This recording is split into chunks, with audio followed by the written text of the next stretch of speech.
Scotland विरुद्ध नेपाल ए cricket टोलीको सनसनीपूर्ण जित, श्रृंखलामा ह्याट्रिक सहित रचियो नयाँ इतिहास। नेपाली क्रिकेटको उदाउँदो शक्ति नेपाल ए टोलीले एक दिवसीय श्रृंखलामा आफ्नो अपराजित यात्रालाई कायमै राख्दै विश्व क्रिकेट जगतमा एक बलियो सन्देश दिएको छ। शनिबार सम्पन्न अत्यन्तै रोमाञ्चक र नाटकीय भिडन्तमा नेपालले अन्तर्राष्ट्रिय स्तरको अनुभवी प्रतिद्वन्दी स्कटल्यान्डलाई डीएलएस पद्धतिका आधारमा 9 रनले स्तब्ध पार्दै जितको शानदार ह्याट्रिक पूरा गरेको छ। यसअघिको पहिलो भेटमा पनि स्कटल्यान्डलाई 40 रनको फराकिलो अन्तरले पराजित गरेको नेपालले यो जितसँगै आफ्नो उच्च आत्मविश्वास र बढ्दो क्षमतालाई पुनः प्रमाणित गरिदिएको छ। खेलको प्रारम्भमा टस जितेर पहिले ब्याटिङ गर्ने निर्णय लिएको स्कटल्यान्डले निर्धारित 50 ओभरमा 8 विकेट गुमाउँदै 302 रनको विशाल योगफल तयार पारेको थियो। स्कटल्यान्डका लागि जर्ज मुन्सेले आक्रामक शैलीमा 51 बलमा 62 रन र माइकल इङ्ग्लिसले 56 बलमा 56 रनको अर्धशतकीय योगदान दिँदै नेपाल सामु जितका लागि 303 रनको पहाड जस्तो लक्ष्य प्रस्तुत गरेका थिए।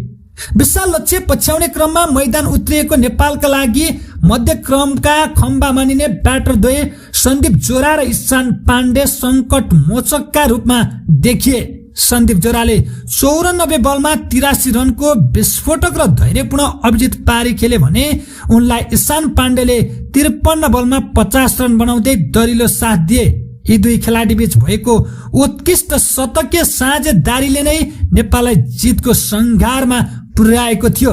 नेपालले 34.5 ओभरमा 4 विकेटको क्षतिमा 204 रन बनाएको अवस्थामा अचानक मौसम खराब भई खेल रोकिएको थियो। केही समयको पर्खाइपछि पनि वर्षा नरोकिएपछि डगबर्थ लुइस पद्धतिका आधारमा नतिजा घोषणा गरियो, जसमा नेपाल पार स्कोर भन्दा 9 रनले अगाडि देखिएपछि विजयी घोषित भयो। ब्याटिङमा चम्किन अघि नेपाली बलरहरूले पनि स्कटिश ब्याटरहरूलाई रोक्न महत्वपूर्ण भूमिका निर्वाह गरेका थिए। विशेष गरी आकाश चन्दले 9 ओभरमा 59 रन खर्चेर 3 महत्वपूर्ण विकेट लिए भने विपिन खत्रीले 6 ओभरमा मात्र 26 रन दिएर 1 विकेट चड्काएका थिए।